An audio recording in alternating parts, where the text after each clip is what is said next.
Groot dae of gebeure in ons lewens onthou ons gewoonlik en dit verander hoe jou lewe lyk. Dit kan positiewe of negatiewe dae wees. Ek onthou die dag wat Nicola, my vrou, in die gangetjie op ons troudag afgestap gekom het. Net daar was die begin van verandering in my lewe. Awesome verandering. Soms is dit wel negatiewe ervarings wat ons lewe ook verander. Die dag wat Simon geforseer is om 'n vreemdeling se bebloede kruis te dra, het sy lewe verander.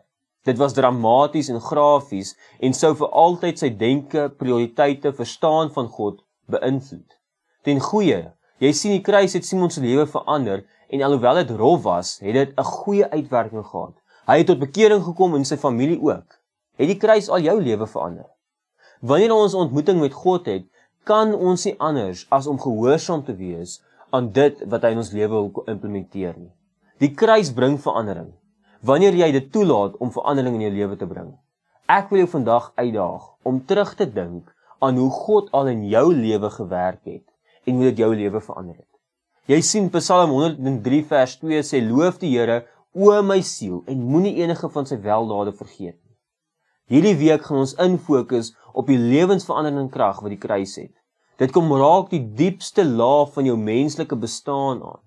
So laat toe dat die kruis en dit wat Jesus vir ons aan die kruis gedoen het, jou kom verander. Kom ons bid saam. Here, dankie dat U vir ons aan die kruis gesterf het. En dat U transformasie in ons lewens kom bring, omdat U iets meers en iets groters vir ons kom doen het.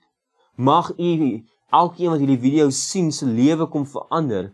Heilige Gees, help hulle en versterk hulle waar hulle swak is, om daai veranderings in hulle lewe te implementeer. Mag hulle terugkyk na vandag en net getuig van hoe U hulle lewe kom verander. Amen.